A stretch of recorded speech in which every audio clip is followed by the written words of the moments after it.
When you relate, you begin to care, and when you care, you take action. Hello and welcome to a new episode of the Yellow Van Stories, your interview podcast taking you across the globe in a yellow French camper van by the name of Fonzie. I'm your host and driver, Bastian. Today, we come to you with a very special episode with a lot of firsts. For the very first time, we are more than 4 people in the van, including you, of course. And for the very first time, we'll be doing some dubbing for one of our very special guests today to add a little more, let's say, cultural spice. Because, after all, you're a travel podcast, right? And for the very first time as well, we dedicate an entire episode to one single topic. Today's topic is very close to Vicky's and my heart, and we couldn't be happier to be on the road with the very inspiring people we have on board today, but whose work and reality is unfortunately all too often marginalized and stigmatized. Why that is the case and how we can collectively be better is one of the questions of today's show. Fonzie's in first gear already, and we are good to go. So buckle up and get comfortable, because today we're going to Greece.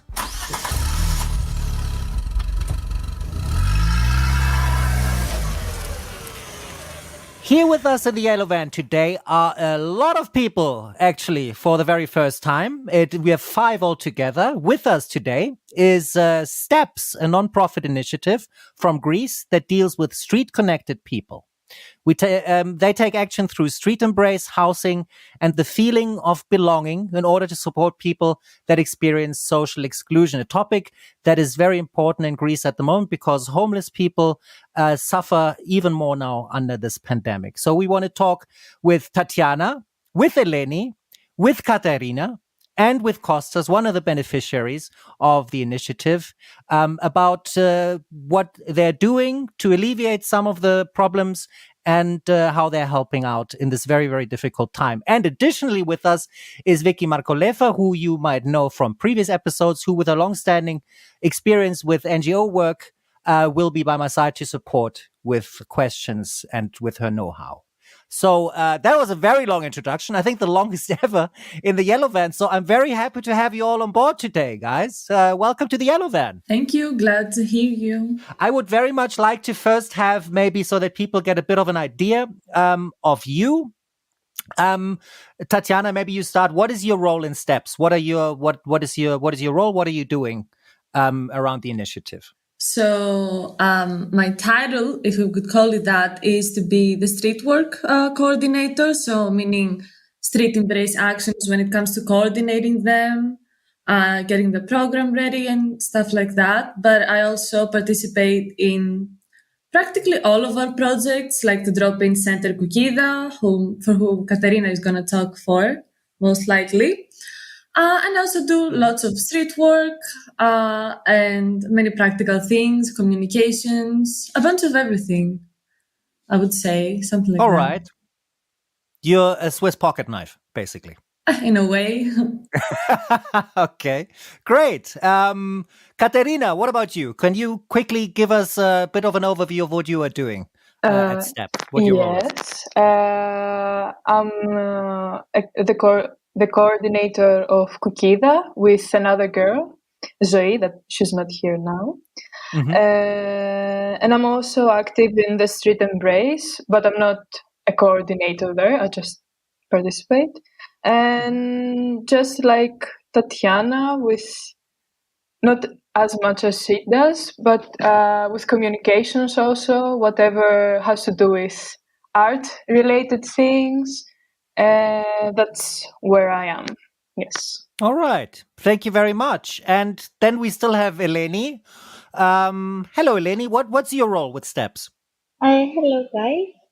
I mostly participate in the street action and also the drop-in center, and also I'm not a coordinator of those actions. I just participate, and I also deal with the communication um, and with the new people that are at our team. So yeah, that's basically. All right. Wonderful. Thank you for joining us. And then we still have Costa, Yasu Costa, one of the beneficiaries of the SEPS program. Hieropoli Costa. Γεια σου, Sebastian. Hi, Bastian. It's a pleasure to meet you. Ne. Yes, I feel the same. Thank you for your time today, Costa. Να είσαι καλά. Thank you too very much. And I hope that what we're doing today is going to be an exceptional piece of work for us and for you. Ne. Yes, indeed. Thank you very much. I would start off everything with now that we've kind of given a very quick overview of what you do. I would like for one of you maybe to paint a picture of the daily reality of homeless people in Greece at the moment, especially in Athens. Who would like to share their insight with us here? I could go over some basic things, but I think that Kostas would be the one most appropriate to give us an actual insight, since this is his community and has been his reality. So it's important to hear him. But from our point of view, just as an organization, we find that being outside is very insecure. You never have a feeling of actual safety and security in each and every sense, physically and emotionally and psychologically. You are kicked out of where you try to sleep, which is still not a secure or appropriate spot. You go around looking for how to make money. You try to spot places where you can maybe get food, blankets, have a shower. It's like a scavenging mode, I would say, if I could describe it like that. It's just like a day that goes around, is like centered around covering your basic needs, things that most of us have forgiven. We just take them as is. We think that we have somewhere to sleep that is warm, that is comfortable, we have food to eat, and we can worry about other things. While those that are street connected have to center their day around looking for the covering of those basic needs. Yes. I think this is a very, very important aspect. Like the things that we take for granted are the things that are the daily struggle of street connected people. I just want to point out, street connected is homeless, right? Street connected is just is a much better term of describing it, but just some people might not be familiar with it. That's why I just quickly wanted to point it out. Yeah, for sure. Actually, to put the definition down, street connected people are those that are homeless, but it also includes people that are not necessarily homeless, but spend most of their time on the street, meaning maybe drug dependent people that are spend most of their time outside to use, but do have a place to go to sleep to at night. They are still considered street connected people. That's why we include them. The same for maybe street level prostitutes, etc. So it's more inclusive of those that are poor and disadvantaged and marginalized when they do have a house or don't. Yes, I think it's great, absolutely, to be more inclusive of that, because there are so many vastly different realities that you can describe it much better like that. Who am I to judge? But to me, that makes absolute perfect sense. So thank you for clearing that up, Tatiana. I think you are absolutely right as well, obviously, to maybe have Costa as well and tell us his story a little bit and his daily reality, so we get a bit of an idea also how he has benefited from what you are offering to street connected people right now in Athens. And do you only work in Athens, by the way, or where else do you work?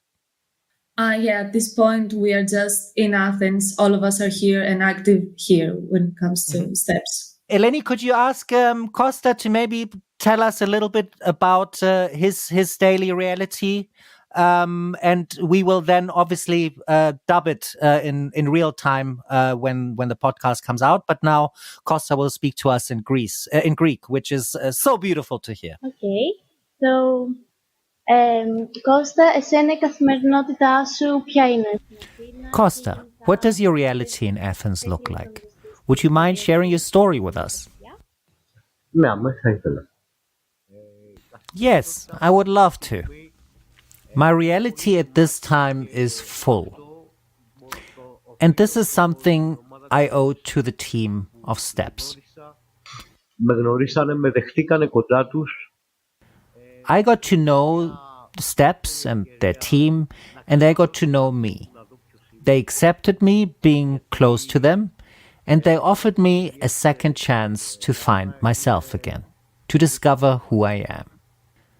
The topic of homelessness in Greece is a very hard one. You don't know what to watch out for, and you don't know where to sleep. My story begins approximately 2 years ago. I was sleeping at a bench in the port of Piraeus. After 3 months, I had to leave from there because the conditions were not good at all. Μετά από 3 μήνες, επειδή δεν ήταν καλές οι συνθήκες, αναγκάστηκα και έφυγα από το λιμάνι του Πειραιά, γιατί It was very dangerous. You could be killed.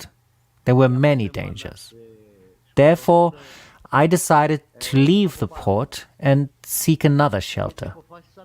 To be exact, a bench to sleep on. μια στέγη, ένα παγκάκι να το πω, για να μπορέσω να κοιμηθώ. So I went to Athens, downtown, where I met Steps. They offered me food and everything else that I needed. It wasn't easy. It was very, very hard.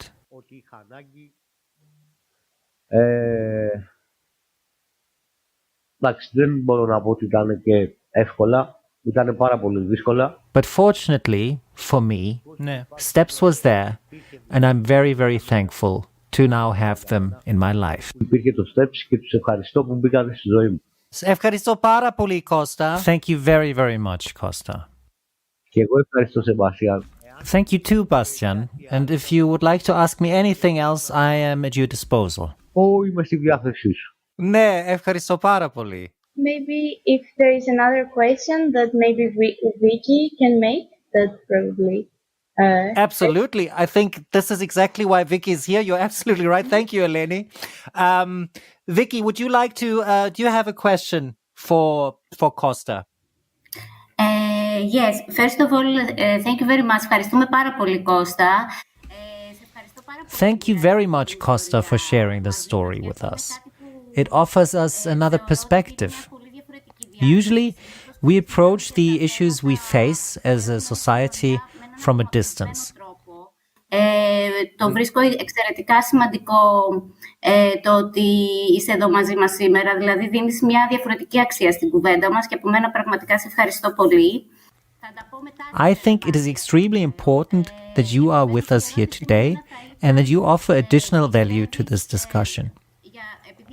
My question, since you have first-hand experience, is what could a person who is in the same situation as you are or used to be find within Steps? Πιστεύεις ότι θα μπορούσε να βρει στην οργάνωση, δηλαδή θα ενθάρρυνες άλλο κόσμο να έρθει σε επαφή με τις Steps, να κάνει το βήμα που εσύ έκανες? Υπάρχουν κάποιες επιφυλάξεις? Would you encourage people to take this step? Are there any reservations from people who face similar challenges to approach NGOs? Or are there any barriers or second thoughts? What would you advise? Οι επιφυλάξεις που μπορεί να έχει κάποιος για να έρθει σε επαφή με μια οργάνωση όπως είναι η Steps. Ευχαριστώ πολύ. Να είσαι καλά, και εγώ σε ευχαριστώ. Θα σου απαντήσω. There are many organizations out there, and there is a very big difference on how each and every organization approaches each street-connected person. Τις οποιοσδήποτε άλλες ομάδες να προσέχουν λιγάκι. I would advise other groups to be particularly mindful of the way that they approach street-connected people. It is a very vulnerable group and they have all been through a lot. Therefore, the way someone approaches you is extremely important. And I'm not saying this because Steps is my team or I feel them as my team, but they definitely have a different way of approaching street-connected people. Νιώθω ότι έχουν ένα διαφορετικό τρόπο να σε προσεγγίσουν. To bring you close to them and fill your day and the very empty part of the life that you have lost. So the psychological part as well is very, very important for homelessness and street-connected people. That's it. I hope that covers the question. Αυτό. Αν σε κάλυψα, Βίκη, αυτό. Ναι. Ναι, προφανώς και με κάλυψε. Και εγώ το θεωρώ εξαιρετικά σημαντικό κομμάτι. Δηλαδή, όταν νιώθεις ότι κάποιος σε προσεγγίζει... Of course you covered the question.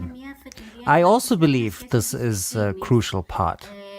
When you feel that someone approaches you with respect, it's a starting point to build a relationship of trust, which in every situation, furthermore in a vulnerable situation, is of utmost importance. It is the beginning of every worthwhile human relationship.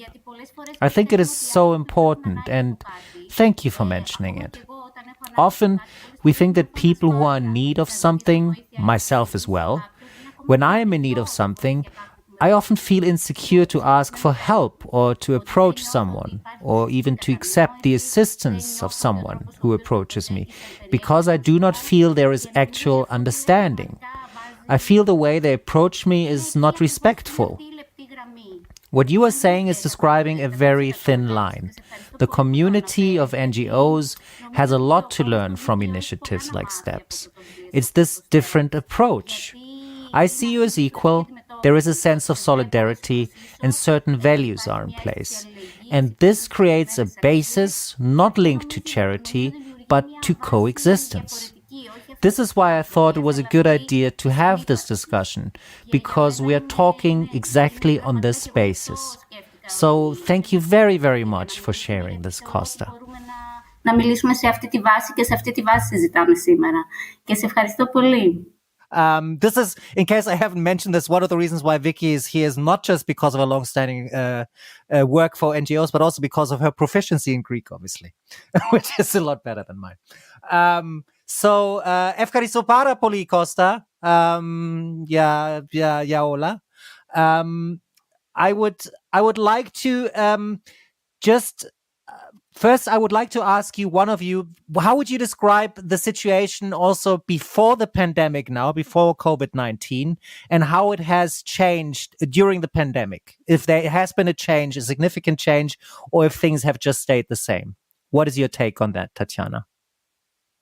So if I am the one to answer these, I would say that, the community was still in a marginalized situation, meaning they did not have access to adequate care or resources or state funding and bonus, beneficiary checks or whatever. And with the pandemic, there was like a greater strain, even further put on that. So we're talking about a community that was already not accounted for, that was just pushed aside even further. If we even think about the motto for this pandemic, in Greek, it's "Μένουμε σπίτι," we stay at home. But what comes down to is, do we all have a home to stay in at? So this population actually found themselves even at greater risk because they were even more exposed to the pandemic and to its effects. When it comes to a bunch of organizations closing down and ceasing operation, at least for the during times, they found themselves having to put in greater effort to find the food, to take a shower somewhere, and to get some assistance in the basic things that they're looking for daily. So we see them being greatly affected and have their situation go even further down from what it was before. So a lot of operations have also stopped due to the pandemic, right? That's what you're saying. Some long-standing initiatives are not operating anymore because of the lockdown? Yeah, lots of them stopped because of guidelines, etc. But there are ways to move around it. I mean, you can still act with respect to the health precautions, but still assist populations that need it the most. Even further, never. Yes. So why do you think that so many have stopped their operations then, if there is a way around it? What would you think is the reason for that? I truly think it comes down to willingness. If you really, I don't want to cancel out any organization, but generally speaking, at least when it comes to us, it was never a question of stopping to go out, of stopping food, of stopping anything that we do, because that community is still out there. Just like when it comes to holidays, we're not gonna skip on giving out food because it's Christmas or something. It's still a need that needs to be covered. So if you put that on top of anything else, then you can still engage in any practice you feel like is worthwhile. Obviously modifying it according to what is appropriate, but there's always a way, I think. Yes. You know, I think one of the reasons also why I really, really wanted to have you here and talk about this is because we live in a lockdown, and a lockdown usually also means that you have a home where you can lock yourself down in, right? And for us, that is already a given. You know, we take that for granted, that we at least have that choice to either, you know, go to work or stay at home or whatever else. When you don't have that choice, this is a reality that is unimaginable to most of us. And this is where we need to just also be clear that there needs to be help, and we need to be aware of those suffering the most during this pandemic as well. And it's not us who can stay at home, right? So this is a very important point to make today. And that's why I also admire your initiative. I admire what you're doing, because from personal experience, I also know how difficult it is for homeless people in Athens. One other reason as well why I wanted to talk to you is because you also have a van, right? That you go around in through Athens and helping people on the street, visiting them on the street and helping them. Can you explain to me how you are doing that, especially what kind of strategy you're following there? And before you answer, I just want to quickly put a couple of numbers out that you published on Facebook. And you said 15th to 18th of January, 4 nights, 17 sleeping bags, 35 blankets, 80 liters of tea, 300 pralines and candy, 250 portions of food. And that was a video actually done by you, Katerina, that was labeled with all these numbers. Yes. So maybe it's very good to turn to you with this, because you are also in the street embrace. You're helping with the street embrace. You're very much on the front line there. How is it for you? What do you do during an average night of going out and supporting people, street connected people? Mm-hmm. I think I wanted to start with, because it's connected with the previous question. Yes, by all means. Because we said how our work is affected with the pandemic and the quarantine and everything. Like the thing that STEPS does very well is adapting, I think. So before the pandemic, we had like the one-stop initiative where we cooked at a specific place and did some other things. But then when quarantine started, the lockdown, that changed and became many stops. And that's where the van comes in. It has a center place, let's say. So because we couldn't gather up as we did with One Stop, now we go with the van. We go to the people, let's say. Before then, you had a collection point, basically, where people could come to you. Yes. Okay. Do you want me to explain that more? Maybe. Yes, absolutely. Yes. By all means, please. Like One Stop was an initiative that was taking place in a specific place called Sinathina, which is very close to Monastiraki. It's between Monastiraki and Omonia, where every Wednesday and Sunday Steps would cook with Mano Aperta and other organization, and there were other things taking place there, like Ithaca was washing, was doing laundry. There were doctors, so there were many organizations. So that was a meeting point, let's say, meeting place for everybody to come.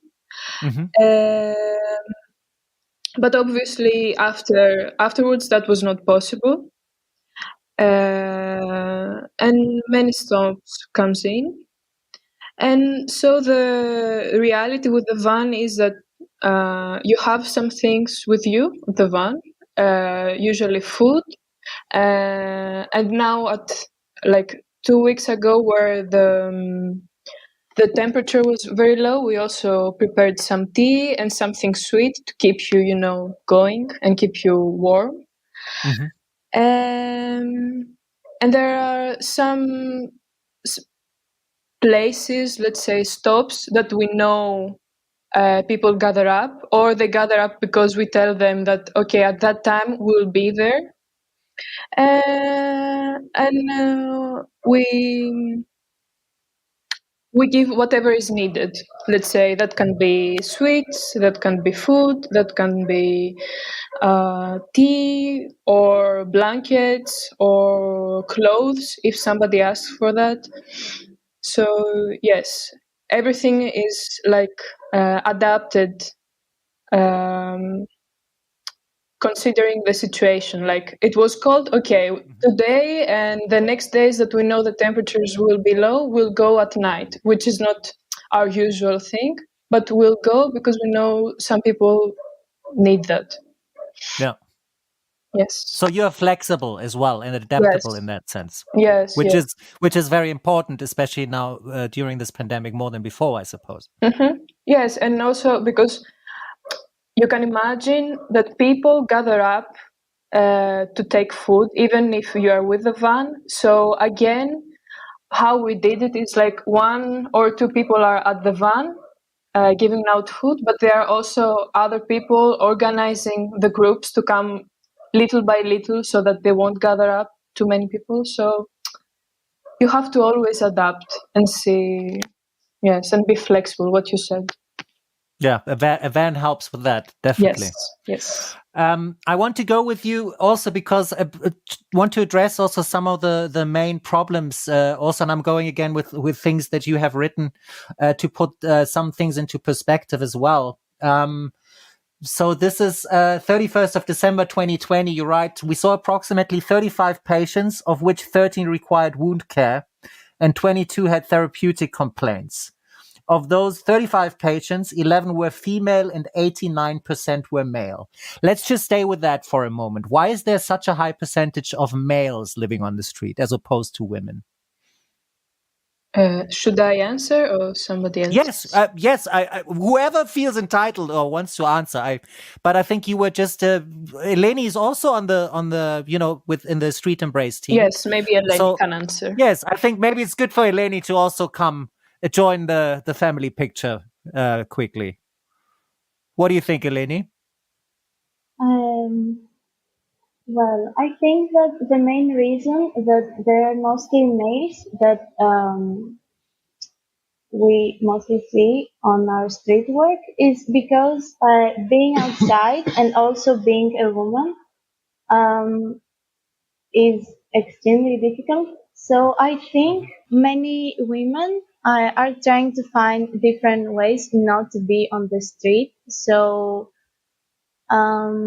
I think that's the main reason, but I also think someone needs to add because I'm not sure that my answer was well enough. There's always, it's always good to have many perspectives, but your perspective is as valuable as anybody else's. I don't think you said anything. You're sharing your experience. That's wonderful. Thank you very much for that, Eleni. But do you want to add something to that, Tatiana, Katerina? I would just say that Eleni is just trying to bring some light onto the reality that women in particular face when it comes to being on the streets. because obviously it's quite horrendous to be homeless or street connected in that sense. But when you put the women part into the conversation, then you have many more things to worry about. And the reality for them is very harsh and very difficult to be put through. So maybe we see a greater effort in their part to find alternatives to living outside, just in their effort to protect themselves from all the things that they are already dealing with. I read a quote, or I read a sentence by Margaret Atwood the other day, which I think is very apt for this as well. It says, men are afraid of women laughing at them. Women are afraid of men killing them. And I think that is maybe very much also connected to this question of male and females on the street, to that degree. So yes, I can imagine that women will do whatever it takes in that sense to also stay off the street, because the danger is just exponentially so much higher than for men. But that also means there might be also a hidden figure of women being street connected in that sense, and just finding a way of, maybe just spending a couple of hours off the street or something like that. I believe it's possible. Or what do you think? An example that I would give would be a lot of women that are homeless prostitute in order to get the money to pay for a room for a certain night. So they work and they try to gather up the money during the day so that they have like 30 euros so they can get a room for the night and sleep inside.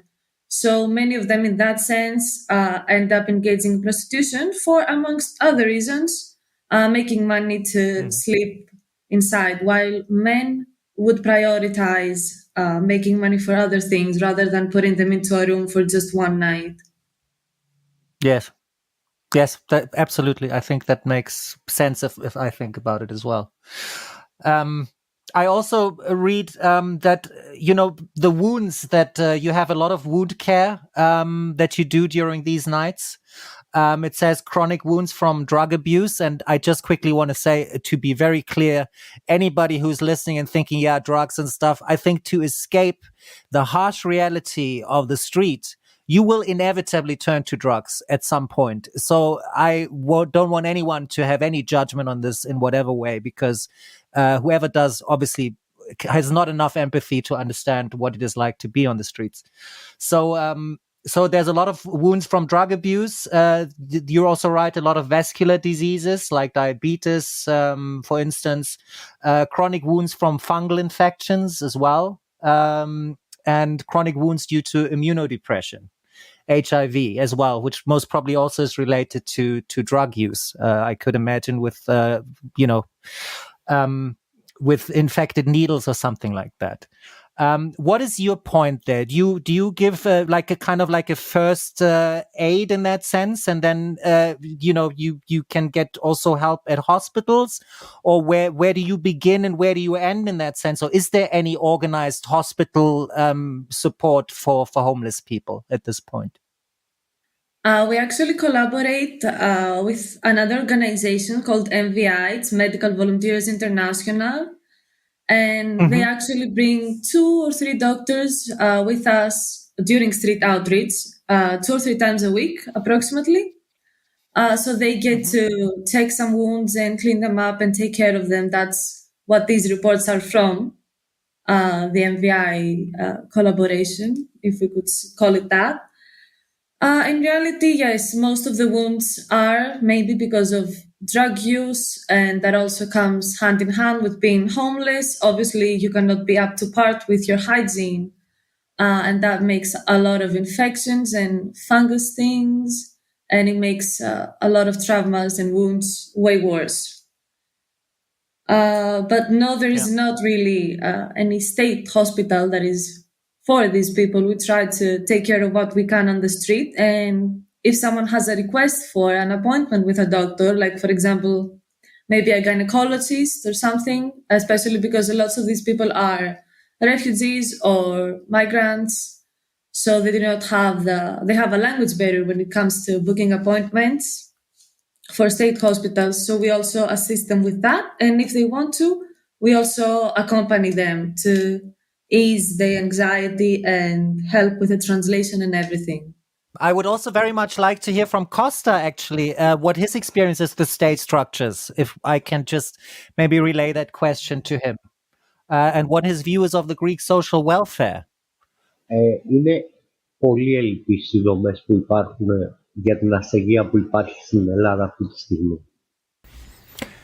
There are huge gaps in the infrastructures related to homelessness in Greece at this moment. There is no actual welfare, no facilities except for the ones which are newly established, but which are not functioning properly. Στην Αθήνα για το συγκεκριμένο θέμα. Ούτε με την ασθενεία, ούτε και με τους χρήστες. Unfortunately, there is a big problem in Athens with homelessness, street connectedness, and with drug abuse as well. And I could say the people mostly need at this moment, apart from street-related people, are drug users. It is very difficult, and there is no welfare for these people, or the least someone to deal with this situation. Δεν υπάρχει. Especially for drug users, there is absolutely nobody. They are left to deal with their own fate entirely on their own. Κοινά στη μοίρα τους. Could you, Efkaristo Costa, could you ask Costa as well if what he thinks is a way out of the drug situation on the streets? Does he see there could be any alleviation, any program that could help with that is non-existence? What would be his idea? Πιστεύω ότι πρέπει να το θέλει πραγματικά, να το... I believe someone has to really want to disengage from drug use, to seek for it on their own initiative. No one will be able to help a person if they don't want to stop or don't find the strength to do it. I speak from my own experience because I used to be involved in drug use and I found the strength. I made it out and I stopped, but only because I wanted to. Ευχαριστώ, Costa. Ευχαριστώ πάρα πολύ. Παρακαλώ. Also, Katerina, from you, I would also like to know, because also you are you're running the street embrace. You also write that some aspects of the suffering you see every day could also be attacked and prevented by providing clean needles, having education on safer sex, and also medical education. So this is something that could actually easily be achieved if you read through it, right? Why do you think that is not happening? I think there is a weird taboo issue, I want to say, regarding harm reduction. Because when you say to most people that, okay, I give out clean needles so that the use that they will do either way would be more protected, there is a negative reaction, and it's a very, I would say, an everyday or like every other day, somebody that see us on the street doing street work, they would shout, they would say, oh, what you're doing, that's not work, or you're giving them drugs, you're not helping the situation, or let them be, or whatever, because the whole, the way that most people view the situation is, I don't know, I wouldn't say wrong, but it's a little bit blurry. So because it's like that, because people don't really see it as their problem or a problem to be solved, they don't really care, I would say, in order for there to be funding or care from the state or whatever. So something so simple as to give clean needles and gather up the used ones is such a big deal. and it doesn't happen that much, but it does. But not nearly enough. Yes, it could be way better. It could, like, for example, there could be also places and spaces for safe use of drugs, but there aren't. Yes. So people are on the street where everything is way worse. You're not clean, the place is not clean, you are not clean, the things that you use are not clean. So a situation that is already difficult becomes way more difficult and way more dangerous. Yes, and wherever, because programs like this exist in the world, and wherever they have made these safe zones, or what did you call them, clean environments for drug use, they have only seen positive effects on the community as a whole, actually, there. So that's why it's actually very surprising that it isn't practiced in more places. I have this theory that the reason we are treating street connected people with so little respect, in a sense, is because I think there's an underlying fear of each and every one of us that this could also happen to us, because this is something that that is why it is such a taboo. It is like not talking about death and all things that concern my life quality. We try and push them as far apart, as far away as possible, so we don't have to confront ourselves with the very uncomfortable thought of that being us maybe one day. Do you think there might be something to this, or is that just me trying to make sense of the world? I would add that it is like that, but also there's a whole mentality that street connected people deserve to be there, and there's some sort of punishment mentality, let's say, that they are using drugs, they deserve to not have a home, let's say. Like, this is very, to say it very clearly. So maybe that's my take on this. I don't know if the other guys agree, but I think there is some sort of punishment, and people don't want to help, let's say. Tatiana, Eleni, what's your take? If I could chime in, when it comes to harm reduction and how it's perceived by the wider public, I think that what I widely get as a response is that what we do, what harm reduction is actually enabling, which is not okay. I mean, that's not what we do. That's not the philosophy behind it, and that's not the effect that it has. A person uses drugs and they will do so even if I do not give them clean needles. What I can't do by giving them new syringes is give them another chance to practice their personal autonomy and choices in a healthier way, in the safest way possible, by not risking contracting HIV or many other infectious diseases that are popular amongst drug users. You actually give them a chance to practice something in a safer manner. And the same goes with safe spaces for use, because if you look up data, you can see that they just do not have any overdose deaths, exactly because these places are actually equipped with what is needed, as well as a doctor to accommodate any health issues that might arise. While if you overdose on the street, it's quite likely that no one's going to know until they find you dead, maybe hours or even days later. So it's very important. And I think that also brings up the point of Narcan, naloxone, that is an opioid antagonist that is used to reverse opioid overdoses, which in the US, for example, is widely available to be bought like as a Narcan kit from any pharmacy. But when it comes to Greece, it's illegal and it's only available at the hospital or ambulance.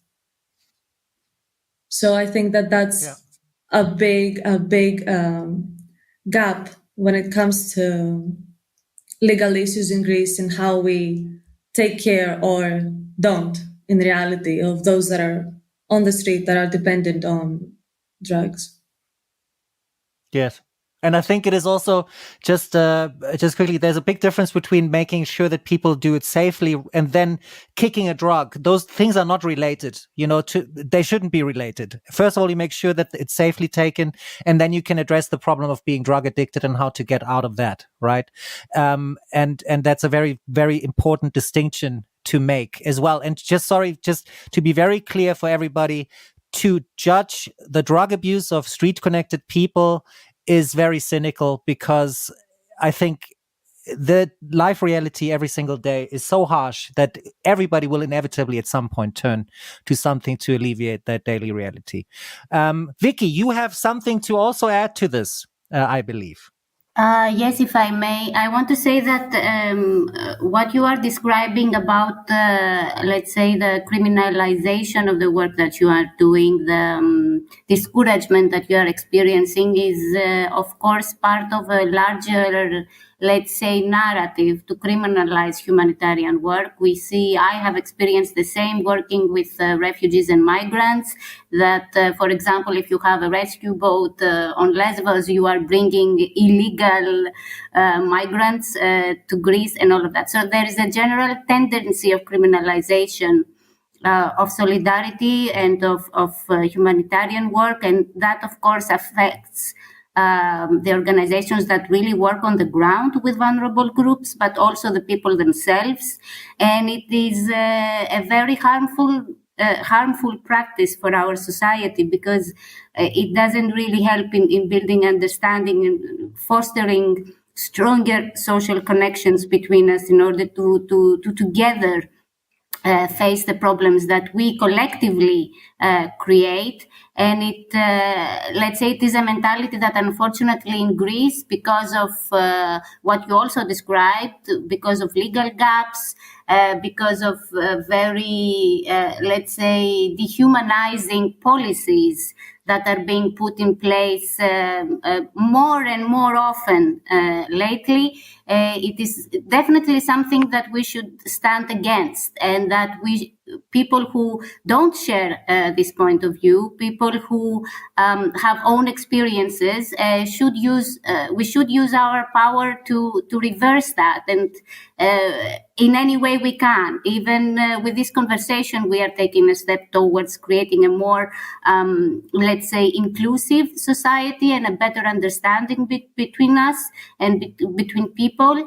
And I think this is the right way to go. So I completely understand what you are saying and what you face on the street every day. I think that what you are doing takes a lot of courage. So you have my absolute respect on that matter. And I would very much like to know more about the legal challenges, because advocating for the people on the street is something. It is something very, very, very important, and it can create a domino effect with regards to social change. And I would like to know more about that aspect of your work. Thank you. Can I quickly, because we will get to that, it's one of my talking points, and that's a very important talking point as well, the legal aid. But you raised something very important there, Vicky, and I just quickly want to maybe dive a little deeper even. The criminalization of humanitarian work, it is what you're saying, I think is absolutely true. We see it also in the Med, where private initiatives are trying to help refugees in the Med, sea rescue and so on. And they're being criminalized. Why do you think that is happening? Who benefits from it? Who is behind this criminalization? Who does it serve in the end? What do you think, Tatiana, Vicky, any one of you? I think the people who work now with STEPS have a bigger, let's say, understanding on this, and they can talk from their perspective on what is happening. Because, sometimes we talk about migrants and refugees, and people think that this is happening to only a specific type, let's say, a vulnerable group. That's not the case. I think Tatiana or Katerina or Eleni or whoever wants to elaborate on that, we would very much like to hear your view.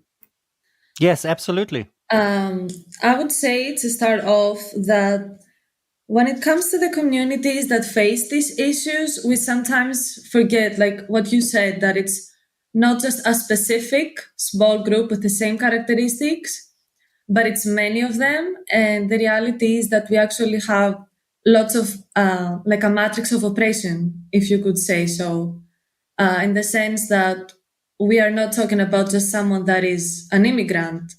We most likely are talking about someone that is homeless, immigrant, drug dependent, maybe prostituting. I mean, so many marginalized identities come into play and overlap when it comes to these communities. So I think that it's important to keep that in mind, that we do not talk about a particular group with just one characteristics, meaning like an ethnic identity, or I think you get what I mean. But Absolutely. I think that Yes. when it comes down to why is the situation the way it is, why is it handled like this, I think it's just like the basis of profit, of hierarchy, of someone being able to benefit off of others and seeing others as maybe competition or harmful, or like they're going to pollute you, which is something that we see a lot with refugees. So I think it's all about thinking that we are somehow different and that we have to secure that we are distinguished and we're separated and they are not like us, so they don't deserve the same things. And it's easier for us to overlook them. Because if I think that someone that is from Iraq, let's say, does not deserve the same things that I do, I will sleep better at night because they do not get them and I do not help them get them. So I also feel better about doing nothing, actually. I think that that's what it's like. Yes. But do you think that that has changed? Because I think that now in Greece, at least, with the financial crisis that has been, it's not a crisis anymore. Obviously, maybe it started as such, but it's an established reality. The profile of the people who ended up being street connected for a short or a longer period of time has changed. So we all read stories about people who run businesses, who found themselves in difficult situations. And I think a large part of the Greek society connected with these stories in a bit differently. Has that changed a little bit the perception that we have about street connected people? Did it make it more, let's say, relevant to our reality, or it reversed things? It made things even worse and made us even more defending, that no, we are different than you did something wrong, or you're a criminal, or anything else, in order to detach ourselves from this thing. So because I understand that the profile of the people who are living on the street is constantly changing, but has the financial crisis influenced it in a way, and our approach to it, or not? What is your view? I sadly think that it was weaponized in a sense. I mean, when we started hearing more stories about Greeks being homeless, businessmen and families being homeless that are Greek, it just gave us that scapegoat to blame it on the refugees, for example, or others. And it also gave the easy excuse that to people that, oh, I am Greek, I should have access to housing before you because you are Pakistani, for example. I think that it was used as a way to further create a barrier and a distinction between those that are actually homeless and make them feel even more angry maybe at the state that they are actually Greek and they do not deserve this. The others do, not them. So I think that unfortunately that was twisted in this sense, instead of providing us a better chance at feeling empathetic and understanding how it's like to live in these situations. I don't know if any of the other girls have something to add to that, how they view it. Katerina? Eleni? Yes, I wanted to add something. Gladly. Yes, actually, what Tatiana said about a scapegoat, that in general, the situation in Greece, let's say, it's difficult. So you want somebody to blame in order to feel like things make sense. I don't know. And so these groups of people are being blamed, and I think that's why there is, like what Vicky said, the criminalization of humanitarian work, because they see these organizations as aiding the problem, making it worse, when the problem will be there either way. Like homeless people will be there either way, or drug use will be there, or immigrants will be there. But you also, my place there with STEPS is not to make that last forever, but to make it better. But that's like a misconception, or like a distorted view on things, and why people can get angry with what we do, I think. I don't know Yes. if I'm being understood. No, absolutely. I absolutely understand what you're saying. It ties in with the weaponization that Tatiana rightfully Yes. pointed out as well. I think times of crises are always a time for scapegoats as well. And the question will always come up, why are you helping people that are not from Greece? Without giving any credit to their life reality, any contextual truth to their lives. This is what will always happen. And it raises the question away, how can we armor ourselves against this always recurring reflex, almost, that always happens again? I don't know. Do you have anything? Maybe how could we, on a societal level, armor ourselves against those reflexes? The scapegoat reflex that throughout history has always been the first to turn to when the shit hits the fan, to say it in French. Anyone? I can say again. Yes, of course, Katerina, please. Actually, I will speak in a personal level. When somebody, like, for example, approaches us and starts shouting or whatever on what we're doing, I think what protects me mentally mostly is that what we do is very clear in my head. My role there is very clear, and the point to which I can help is also very clear, so that can help me do what I do and what we do. And I think when something like that is so certain inside of you, to whoever you communicate it, like for example, when I tell my family what I do, when I tell my friends or whatever, I think a change of mind begins to happen. And when you're clear, and also like as an organization, as a team, we are always very clear to what we do and why we do it. So when the others understand, I think that's the thing, to understand what is happening and relate. That's how you protect yourself, and that's how maybe you change the view, I would say. And also here can come art, I would say, like presenting in a more like with videos or whatever, you can present the situation and people can understand maybe more clearly, and not change their view, but I don't know, be more understanding. Yes. Absolutely. I think it's not always about changing a view. It's also just adding to someone's view, and culture can absolutely do that. And this is actually something I also want to get back to a little bit later, to art and culture and what role they can play. You also provide legal assistance to street connected people. I would like to know, first of all, why is that necessary? First question.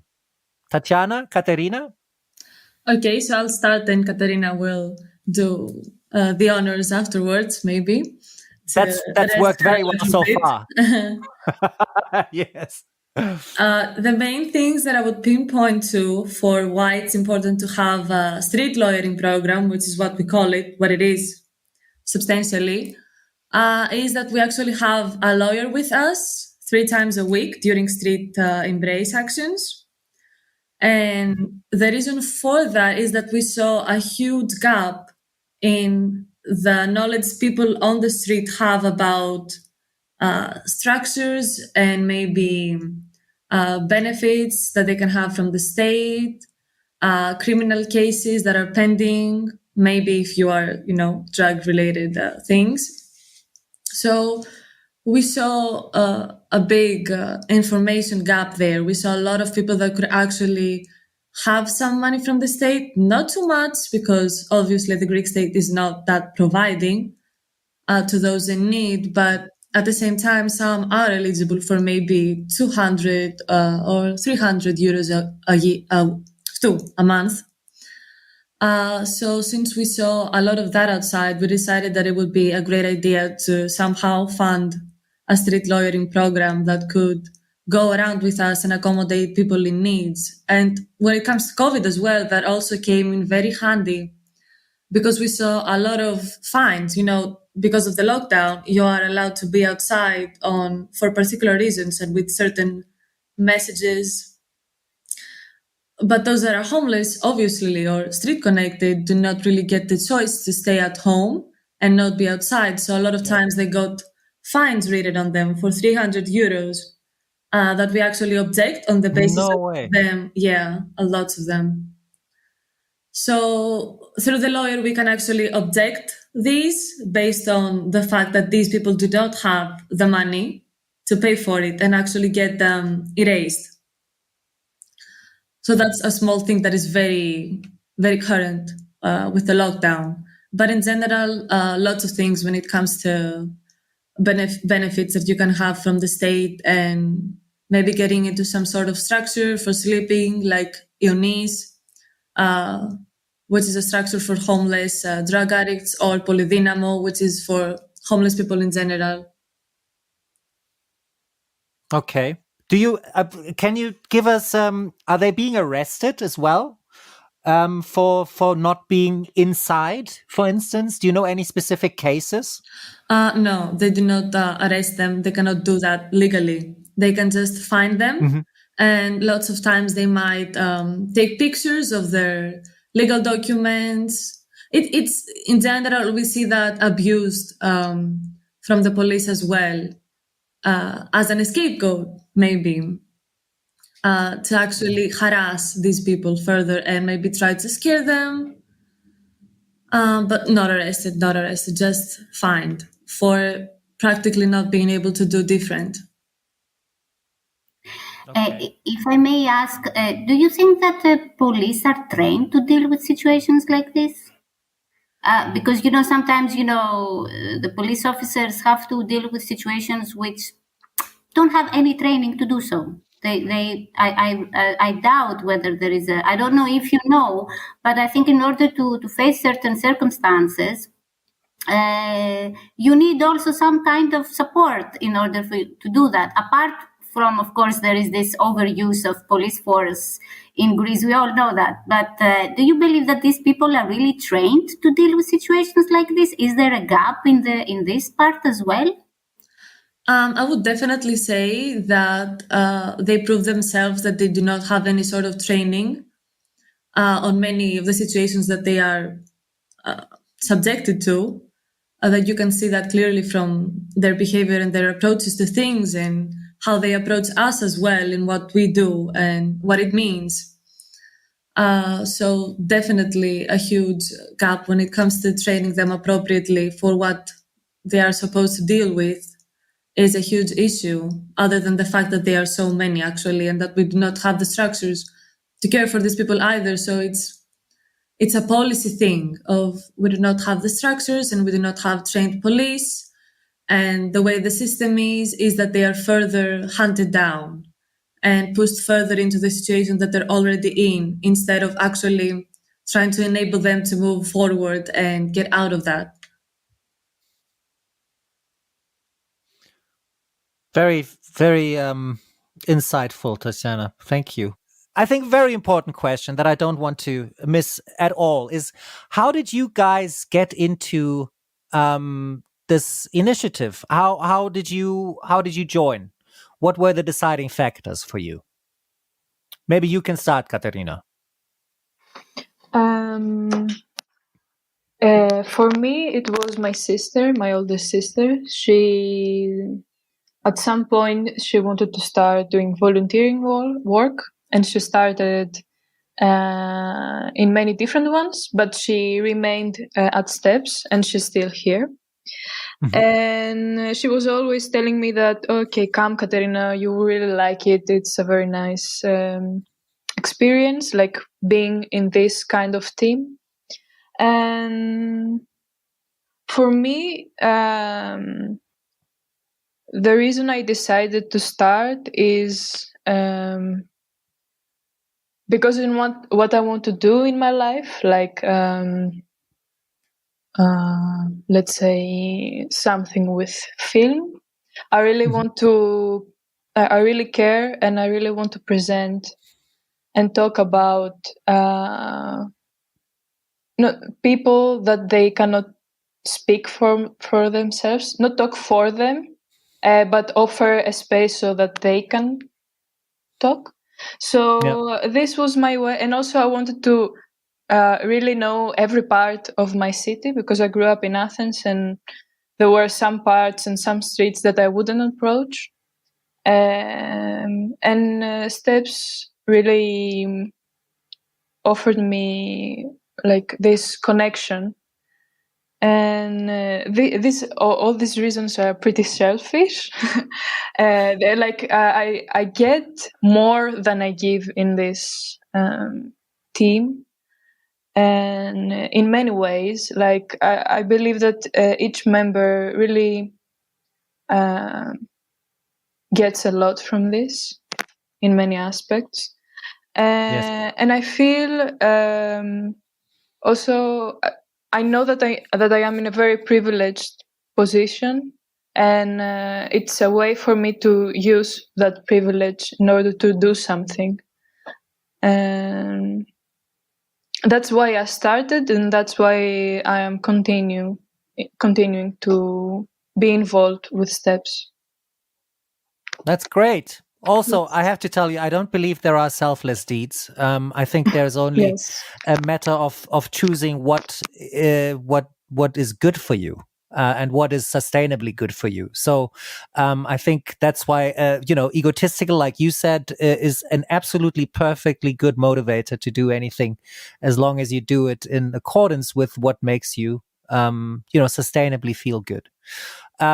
Tatiana, what is your reason to join? Because we have also learned, you yourself become marginalized by doing this work, or you encounter a lot of antagonism also from society. What makes you decide then to get into this kind of work?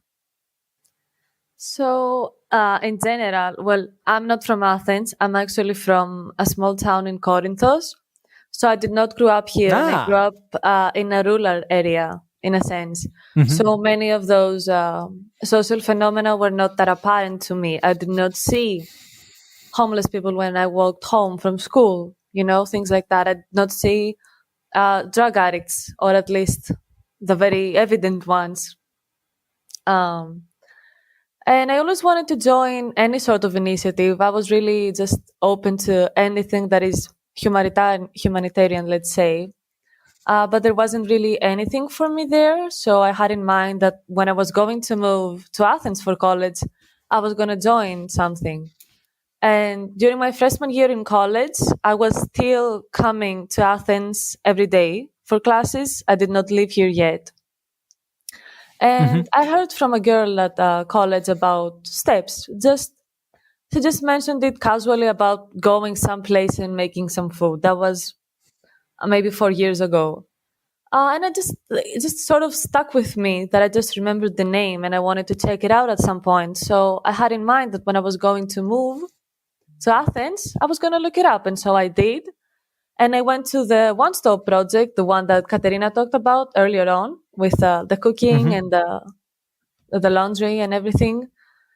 And it sort of went from there. I could have never imagined sticking to it for so long, in the sense that I didn't think I was that appropriate for it. I started street work thinking I was not really going to do much but be decoration and some sort of protection, in the sense that I'm just very observatory as a person, and that was all that I could offer the team and people outside. And I wasn't even like that okay with that emotionally, because it comes with a lot of baggage and feeling like there's so many things that you would like to change or accommodate, and it's just not possible. So I just sort of developed, and now it's been 3.5 years that I've been with Steps, and I do quite a few things, and I think that it's really changed my life in a sense, and my goals and the way I view and feel things,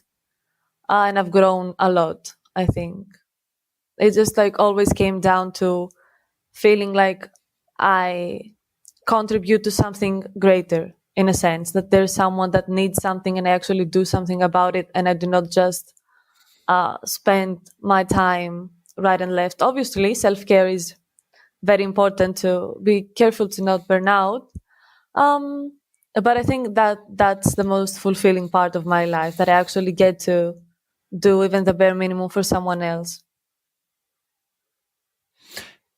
That's a wonderful motivation. I feel very inspiring as well. I would also like to ask Eleni. Well, I joined Steps 3 years ago when I finished high school. So at that time, I was a bit lost. I didn't have a specific reason because I was still very young now that I think of it. But I think the main reason is that seeing the situation in Athens, because I also grew up in a like in a neighborhood very close to the center. So seeing so many people sleeping outside and also crossing open drug use scenes pushed me to like try to find actions that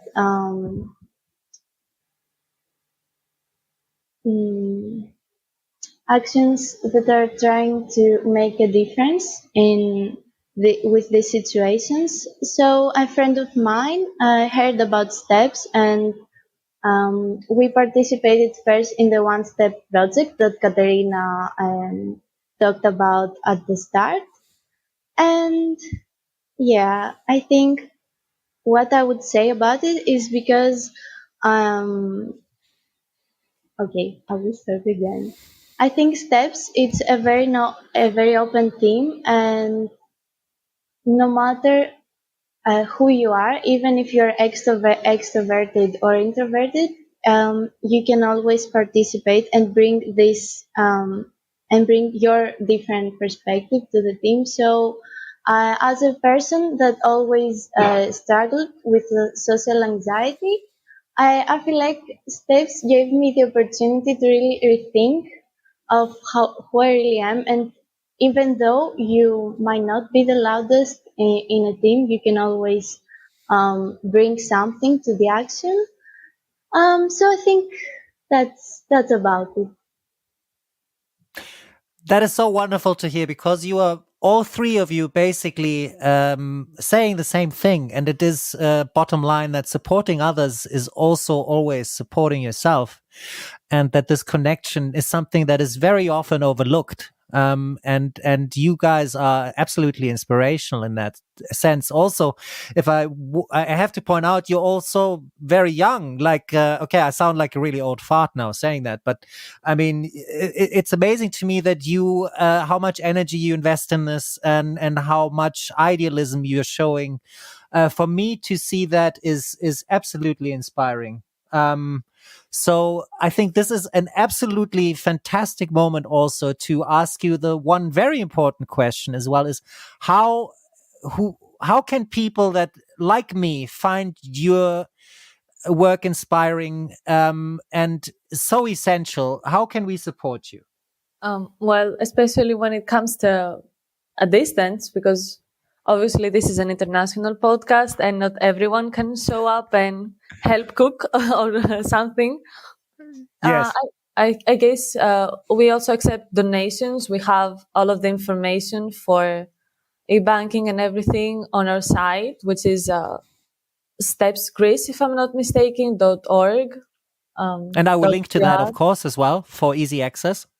And we are quite transparent with where money goes and how we use it exactly, because we really do care about assisting the community, and it's not about us making a profit out of it. Like at the moment, all of us are volunteers. This is non-paid work. So it just truly is about believing in a specific cause and wanting to utilize the resources in the best way possible to accommodate a marginalized community. And we also try to advocate in the sense that we want to be representatives, but we do not want to be the ones that define what their needs are and what their reality are, but much rather hear them out and reflect on their needs and their wants and just be like a voice for them, in the sense that we seem to have a bigger agency due to our privileges. Yes, absolutely. That's a very important distinction also to make. You don't want to speak for them. You just want to help them be heard a little better. I think that's a very important distinction to make as well. Katerina, from your side, actually, sorry, can I just retract my step for a second? Eleni, if you don't mind, because I would also very much like to hear from Kostas. How does he think, what can we do when we walk along the street and we see some people, some street connected person, and we see them? How can we just, be better? How can we support them? How can we help them? Θα έλεγα ότι αν έχει If you have something to offer to them, leave something behind, see if they are awake at this time, and if you can speak to them, and just share a kind word. Always a word of kindness to a street-connected person is very helpful. Also, if you can share some food, that would be even better. But above all is to share a word of kindness. It's something street-connected people would welcome very, very much. Δηλαδή ένας άστεγος περιμένει να ακούσει μια γλυκιά κουβέντα και ένα καλό λόγο. Αυτό. Μπράβο, ευχαριστώ Κώστα, ναι. Παρακαλώ. I think one of the things that strikes me the most is also to check if he's awake. I think that's it is, I think, reflecting very much the harsh reality of living on the streets. That touches me very much, and kindness and just a few kind words. Everybody should have that at least. Thank you very much, Costa. Ευχαριστώ πάρα πολύ, Costa. Ναι. Yes, Tatiana, please. Oh, if I just could add some things to what Costa said, because I think that he brought up something that's very important, which is their need to have a positive interaction. Yes. Because he talked about how important it is to have someone say something nice to you or greet you or smile at you. Have a warming interaction is very important for people that feel like they are ignored, like they do not count, they do not matter. People cross them on the street and act like they don't see them and they don't account for them, and the state does not account for them. So I think it's very important for them to feel like someone sees them, literally sees them and recognizes them and acknowledges them, in a sense that they would take the time to do the bare minimum of saying hi or good morning, just so, because these people are so used to being passed by passengers that just act like they are not there. So I think that it's very important that he pinpoints to the fact that we need to still act with respect and acknowledge these people that are widely marginalized in the social setting as well. Yes. And I think this is something that can be so easily achieved, for all those who think that just, it's so awkward to reach into your pocket and look for some change, don't even bother about that. Just give a smile, just be kind. And I think this is something that we can all do. And I think Vicky would like to add something. what Costa says is that it's very important if the person is awake, because many people who are street connected sleep during the daytime, because at nighttime they need to stay awake to protect themselves because they feel insecure. And that is also a very big...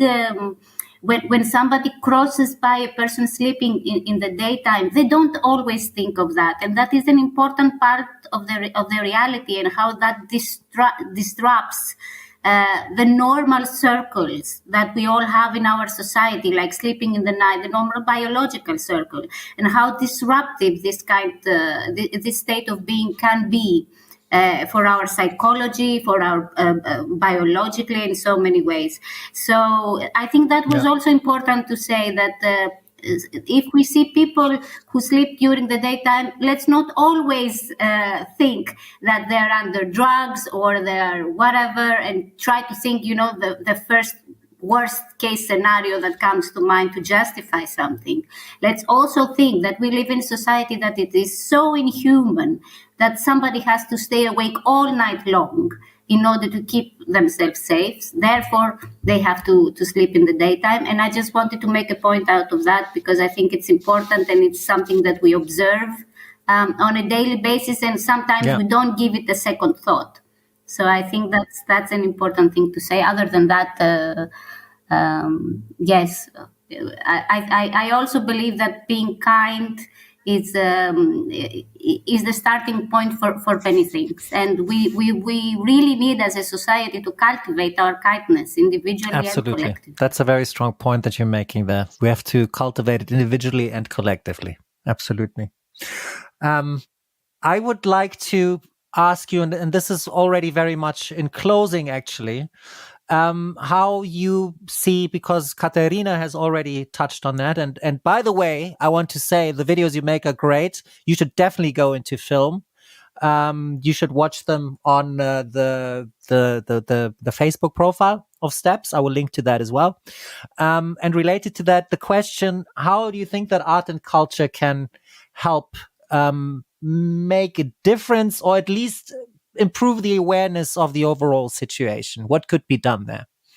Who wants to go first? Tatiana? Katerina. I talked about Katerina. Yes, absolutely. We have agreed that I would answer this topic. Yes. And you should, rightfully so. Yes, thank you about the videos. It's something really new for me, and it means a lot coming for you. Keep at it. Absolutely, yes, keep at it. You. Yeah. I think in how I see it, art and culture can help in two different ways. Let's say there are two categories, let's say.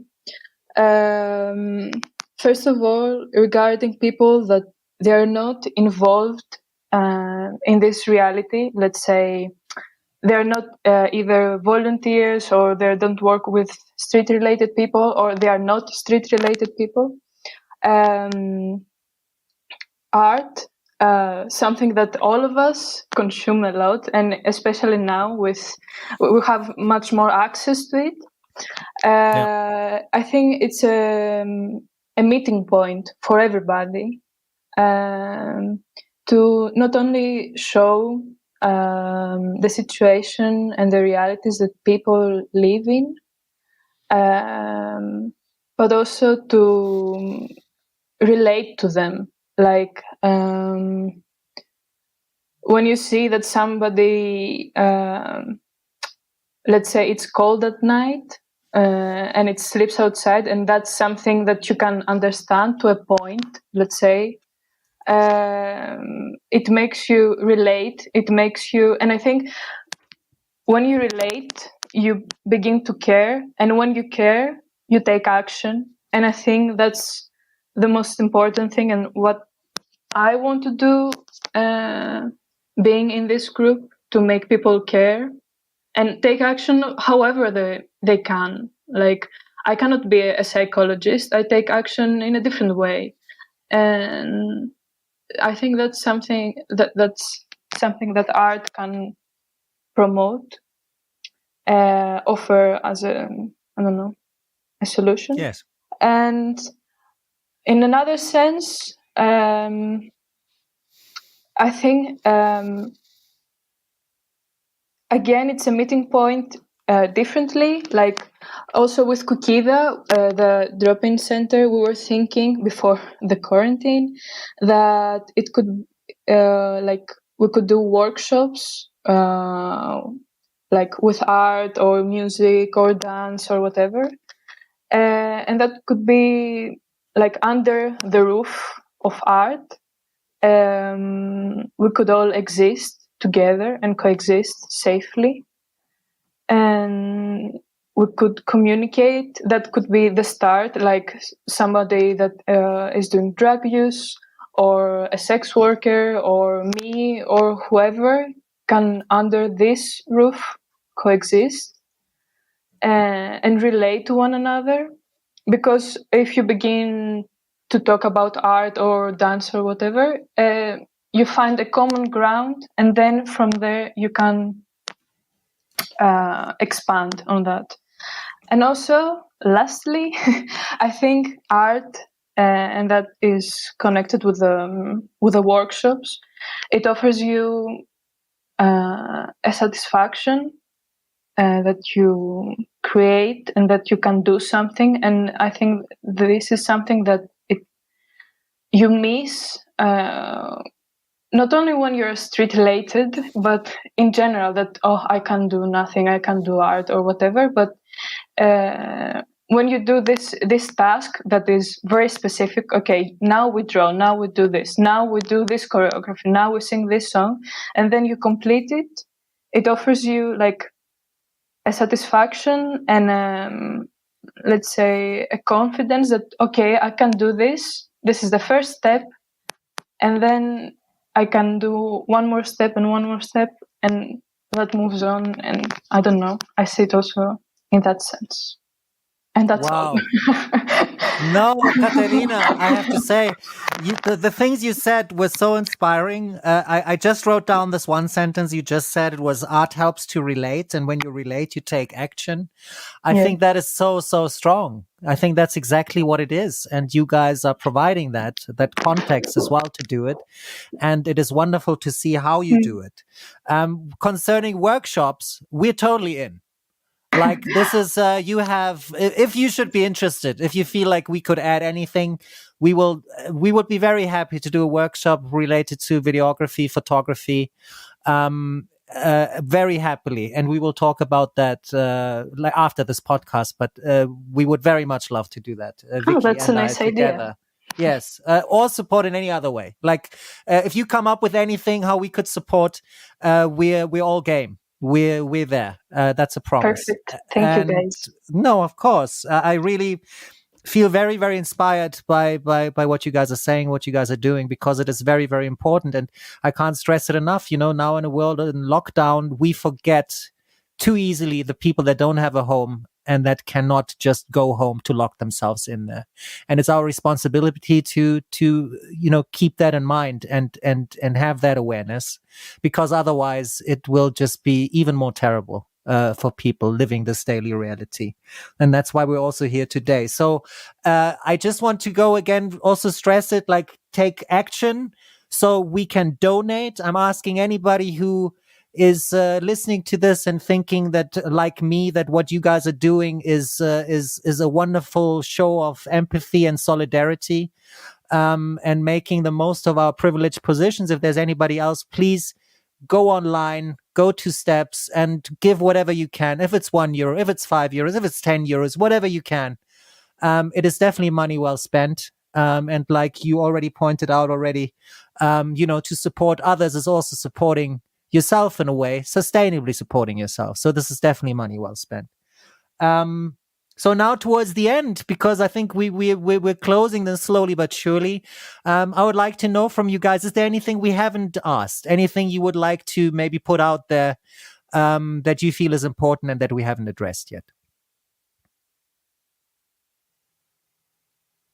Only as just wider topics that I think arise from all of this is that all of us can choose to be mindful and empathetic and conscious. It's just a choice to live your life like that and to lead in such way and to make your decisions based on these principles. Meaning what we do, I think that's how we view it. I think for us it's very much so being mindful and being considerate and being empathetic and actually understanding that not everyone has the same experience as you, and that is absolutely valid, and everyone should be accommodated and assisted in what they go through, whether that is something that directly affects you or doesn't. Yes. Very, very well put. Eleni, I see that you would like to also get on the record. Yes. Yeah, one thing that I would add is as far as organizing an action or a project, it's always very, very important to have a more holistic approach. And the organization that work with street connected people, we have to include them in our actions and encourage them to take part, um, and to open this path to autonomy, because food distribution or hygiene kits and everything that we could give out on our actions is one thing, but the most important thing is for them at the end of the day to be self-dependent and to actually give them the means to achieve that. So yeah, as far as social integration goes, there are small steps that you need to take, and most of them is made from the people themselves and not the organizations. But yeah, that's at least what I think. Absolutely, absolutely. I think this is essential in all in all support work and all initiatives is self empowerment, no matter where that happens. And I think you guys are a shining example of that. And I would also like to hear from Costa in closing, if there's anything that he would like to add to the conversation. Very importantly. Θα ήθελα να προσθέσω ότι καταρχήν να ευχαριστήσω το STEPS που μου έδωσε I would like to thank Steps for offering me this first step to start from zero to reclaim my life. Από το μηδέν να ξαναρχίσω να φτιάχνω πάλι τη ζωή μου. Και πάλι ευχαριστώ μέσα από την καρδιά μου το STEPS. I thank everyone from Steps who have stood by my side. And everybody should know that for everybody, there is always a new step. Personally, as Kostas and as a member of Steps, whoever needs anything, I am on their side to help and to share what I have learned from Steps. A big thank you.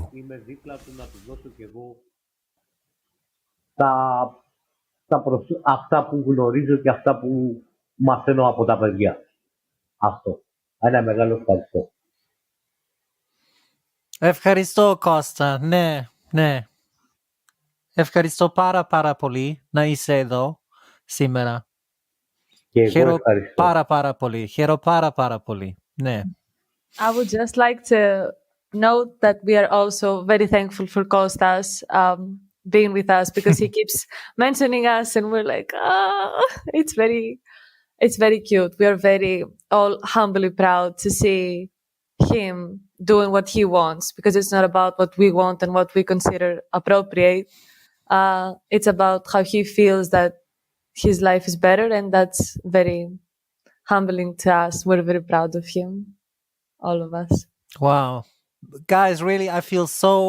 you say all the right things. You tick all the right boxes with me. I can't stress that enough. Like, you're so humbly proud, just the way you put that and everything. It's just a testament to how great you guys are and to your initiative. And I am so happy for having you here today. And I know, in closing, I would also like to get Vicky on board if there's anything that Vicky would like to say. I want to encourage everybody who is listening to go into STEP's website to see what they are doing, to know more about their work, and to start making those small steps from our everyday life, to talk to our environment about these topics, to encourage our friends also to take action, to set an example of how our society should be. Because it is something we all deserve, and we can only do this step by step, exactly as you work. So from my point of view, it's been really one of the most valuable conversations we've had in Yellow Van Stories. I agree. I want to absolutely put ourselves at your disposal. If there is anything we can support and help you with, we are here. And I really strongly want to encourage people to visit your website, to support you, to donate, to offer any kind of support that they have and that you think is valuable. Because I really think that it's from initiatives like this that we start to have faith in humankind and to love ourselves a little more. So, ευχαριστώ πάρα πολύ, and thank you, Bastian, very much for hosting this conversation. Well, you hosted it with me, and I'm just, I would just be me talking to myself is absolutely boring. Nobody wants to hear that. So, thank you to all of you guys for coming. It has been, like Vicky said, an absolutely memorable ride with you in the Yellow Van today, and I want to thank you from the bottom of my heart for taking the time and for all the work that you're doing, because you are showing once again that everything is pregnant with its contrary, meaning where there's terrible stuff happening, there is also the good of mankind that shines through. And you are examples of that. So I want to thank you for that very much. So with that, I think we close today's episode of the Yellow Van. Thank you guys very, very, very much for coming along. Thank you for offering us a platform to talk. Thank you. Thank you for giving us a platform, and thank you on behalf of Street Connected people for shedding some light on their reality and their struggles. I think it's very important, and we thank you for that from STEPS and from these people directly. And with this, we're coming to the end of this week's trip in the Yellow Van. Thank you, Costa. Thank you, Tatiana. Thank you, Eleni, and thank you, Katarina, for your insights, your stories, and the absolutely wonderful work you are doing. Only a few days ago, STEPS have been awarded the Civil Solidarity Prize from the European Economic and Social Committee for initiatives showing outstanding solidarity during the COVID-19 pandemic. Well-deserved, STEPS. Congratulations, guys. But it shouldn't stop there. So instead of the usual calls to action at the end of each episode, today we would only ask two things of you. Please visit STEP's website, steps.org.gr, and support their work in any way that you can. You will find all their relevant links in the show notes. Or simply remember what Costa said and spare a smile, a kind word, next time you see someone sleeping in the street, regardless of where you are. It's the least we can do, and it can mean so much. For this reason, let me also end the show a little differently than usual today. Thank you all for joining us in the Yellow Van today. We hope to welcome you back next week. Until then, stay healthy, keep loving, and always remember, we're all in this together, but we're not all in it the same.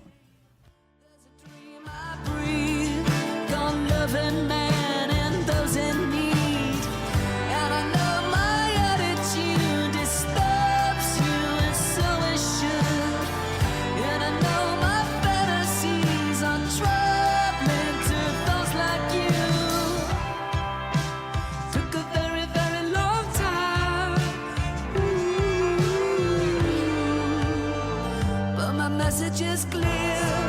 Keep living in the face of fear. Keep shouting that you are here. Talking about bills and deals. Loving whether far or near. Loving in the face of fear. Shouting that you are here. Loving